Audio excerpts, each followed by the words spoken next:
یہ کہہ رہے ہیں کہ پاکستان کو اپنی فوج فلسطین کے لیے بھیجنی چاہیے۔ پاکستان کیوں اپنی فوج فلسطین نہیں بھیجتا؟ پاکستان کیوں خاموش بیٹھا ہے؟ ایسی فوج کا کیا فائدہ جو کسی مسلم ملک کی مدد نہ کر سکے؟ گائز، یہ ان لوگوں کے اپنے مسلمان بھائیوں کے لیے جذبات ہیں جس پر وہ اپنی فوج کو کوس رہے ہیں، اور کئی لوگ ایسے بھی ہیں جو اس بات کو جواز بنا کر پاک فوج کو گالیاں بھی دے رہے ہیں۔ اسی حوالے سے ہم آج زمینی حقائق کو سامنے رکھتے ہوئے بات کریں گے اور اپنی پاک آرمی اسرائیل بھیجنے کی کوشش کریں گے۔ So let's start.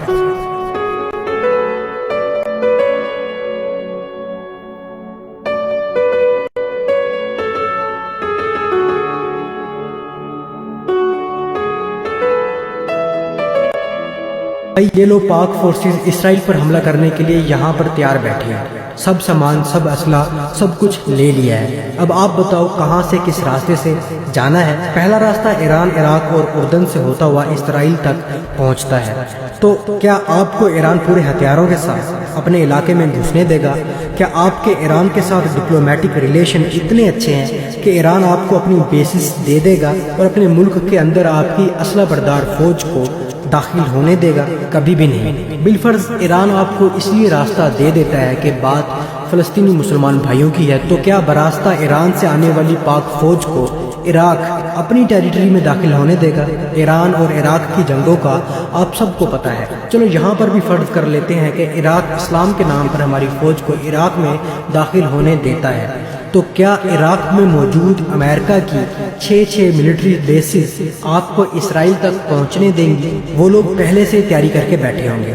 چلو ہم اس کو بھی کراس کر لیتے ہیں، یا ڈائریکٹ جارڈن کو کہتے ہیں کہ ہمیں اپنی بیسز دے، ہم نے اسرائیل پر حملہ کرنا ہے۔ تو کیا اردن آپ کو ایسا کرنے دے گا؟ کبھی بھی نہیں۔ اردن نے اسرائیل سے بگاڑ کر کیا مرنا ہے؟ یہ تو ہو گیا ایک راستہ جس کے ذریعے ہم نے اسرائیل تک پہنچنے کی کوشش کی لیکن نہیں پہنچ پائے۔ اب ہم دوسرا راستہ چنتے ہیں۔ دوسرا راستہ عربین سی سے عمان، سعودی عربیہ اور پھر دوبارہ سے سامنے اردن آ جائے گا۔ تو کیا سعودی عربیہ آپ کو ایسی گستاخی کرنے دے گا؟ آپ کو سعودی عرب کبھی بھی آگے جانے نہیں دے گا۔ ہم نے اپنی پاک فوج کے لیے 2 راستے ٹرائی کر لیے، اب ہم پاک فوج کے لیے تیسرا راستہ ٹرائی کرتے ہیں۔ تیسرا راستہ ریڈ سی سے ہوتا ہوا اسرائیل کے شہر ایلت تک جاتا ہے۔ اس راستے میں عمان، یمن، مصر، سعودی عرب اور دوسرے مسلمان ممالک سامنے آئیں گے، اور یہ عرب ممالک اپنی سرحدوں سے آپ کو، آپ کی فوج کو اسرائیل تک پہنچنے کی گستاخی نہیں کرنے دیں گے۔ چوتھا اور آخری راستہ کافی لمبا ہے، جو کہ پورے خلیج سے گزر کر بر اعظم افریقہ کے گرد گھوم کر ہسپانیہ یعنی کہ جبل طارق، یہ وہی علاقہ ہے جہاں سے طارق بن زیاد نے اپنی فوجیں گھسائی تھی، یہاں سے گزرنا پڑے گا، اور یہ ہے یورپ کا دروازہ، وہی یورپ جس کا ایک سفیر ہم نہیں نکال سکے۔ یہ یورپ آپ کو کیا اسرائیل تک جانے دے گا؟ کبھی بھی نہیں۔ اب کئی دوست یہ سوال بھی کرتے ہیں کہ بھائی فوجیں نہ بھیجیں، فضائی حملہ کریں۔ تو چلو بھائی صاحب، ہم اپنے F-16 اور JF-17 تھنڈر تیار کر لیتے ہیں۔ لو جی، بلوچستان سے ہمارے ہتھیاروں سے لیس طیارے اسرائیل پر اٹیک کرنے کے لیے تیار ہیں۔ JF-17 تھنڈر کی کمبیٹ رینج 1350 کلومیٹر ہے، یعنی جب ہم ایران کو کراس کر رہے ہوں گے تب ہمارے JF-17 تھنڈر کا فیول ختم ہو جائے گا۔ تو کیا ایران ہمیں ری فیول ہونے دے گا؟ چلو فرض کرو ایران ہمارے طیاروں کو ری فیلنگ کرنے کی اجازت دے دیتا ہے، تو اتنا ہی فاصلہ اسرائیل تک پھر ہے۔ جب ہم اسرائیل تک پہنچیں گے تو فیول پھر ختم ہو جائے گا، تو ہم لڑیں گے کیسے؟ سیم یہی حال F-16 کے ساتھ بھی ہوگا۔ چلو ایسا کرتے ہیں، ہم پاکستان سے ہی ایکسٹرا فیول ٹینکس اپنے طیاروں کے ساتھ لگا لیتے ہیں اور اسرائیل تک بغیر کسی ملک کی مدد کے پہنچ جاتے ہیں۔ تو بتائیں بھائی صاحب، اب ہم کیسے لڑیں گے؟ جن پورٹس میں ہم نے اپنے میزائل فٹ کرنے تھے انہی پورٹس میں ہم نے ایکسٹرا فیول ٹینک فٹ کیے تھے تاکہ ہم اسرائیل تک پہنچ سکیں۔ تو اب ہم کیسے لڑیں گے؟ اور یہ تو ایسا لگے گا جیسے ہم مفت میں اسرائیل کو اپنے طیارے دینے جا رہے ہیں۔ دوستو حقیقت یہ ہے کہ کوئی ایک اسلامی ملک بھی آپ کے طیاروں کے لیے اپنی ایئر بیس نہیں دینے والا۔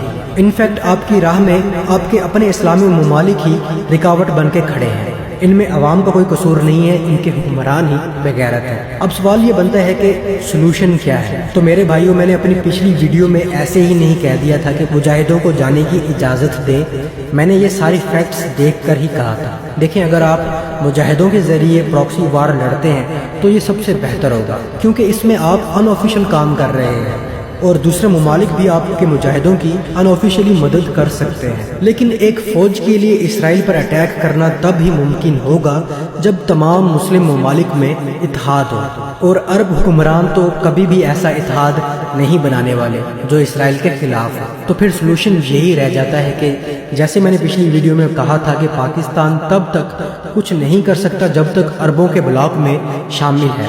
اگر پاکستان عربوں کے بلاک کو چھوڑ کر ایران اور ترکی کے بلاک میں شامل ہوتا ہے تو آپ دھڑلے سے اسرائیل کو سبق سکھا سکتے ہیں۔ دیکھیں، آپ کے ملک کی سرحد ایران سے ملتی ہے اور ایران کی سرحد ترکی کے ساتھ ملتی ہے، تو اگر ان تین ممالک میں ایکا ہو جائے تو یہ بہت کچھ کر سکتے ہیں۔ اور آپ کو اچھی طرح پتہ ہے ایران، پاکستان اور ترکی کی فوجوں میں پوٹینشل کافی ہے، تو اگر پاکستان عربوں کے بلاک کو چھوڑ کر ترکی کے بلاک میں شامل ہو جاتا ہے تو ہماری فوجوں کو کسی قسم کی رکاوٹ کا سامنا نہیں کرنا پڑے گا۔ اتفاقی بات دیکھیں، ترکی، ایران اور پاکستان ہی اسرائیل کے لیے خطرہ ہیں۔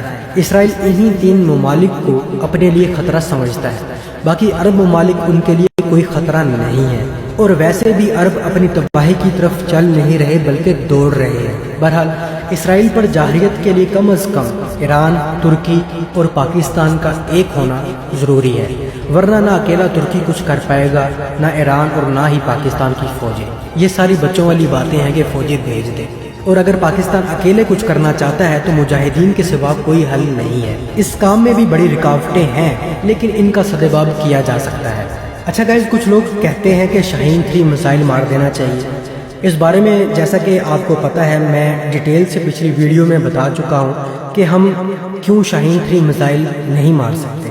شاہین 3 کے راستے میں بڑی رکاوٹ ایک تو اسرائیل میں مسلم آبادیاں ہیں اور دوسرا مقدس مقامات، اور اگر بالفرض پاکستان تل ابیب کو اپنے ٹارگٹ میں لاک کر بھی لیتا ہے تو اسرائیل کا ایرو 3 ایئر ڈیفنس سسٹم شاہین 3 کے راستے کی رکاوٹ بن جائے گا۔ اسرائیل کا ایرو 3 شاہین 3 کے راستے کی رکاوٹ کیسے بن سکتا ہے، اس پر ہم انشاءاللہ تفصیل سے اگلی ویڈیو میں بات کریں گے۔ باقی دوستو، جب میں یہ ساری تحریر لکھ رہا تھا تو میرا شرارتی ضمیر مجھے بار بار یہ کہہ کے چھیڑ رہا تھا کہ بیٹا، کشمیر کے لیے تو تمہیں کسی دوسرے ملک کی مدد کی ضرورت نہیں ہے، کشمیر کے لیے تو تمہیں نہ کسی دوسرے ملک کے فوجی اڈے کی ضرورت ہے، اور نہ ہی تمہارے ہتھیاروں کا فیول ختم ہوگا، وہ بھی تو مسلمان ہیں۔ تو دوستو، میں نے تھپڑ مار کر فوراً سے اپنے ضمیر کو یہ کہہ کر چپ کروا دیا کہ بھائی، ہمارے پاکستان کو ایک اچھے لیڈرشپ کی بھی ضرورت ہے۔ امید ہے آپ کو اس ویڈیو سے بہت کچھ سیکھنے کو ملا ہوگا۔ اب تک کے لیے اتنا ہی، ملتا ہوں ایک نئی اور دلچسپ ویڈیو کے ساتھ، تب تک کے لیے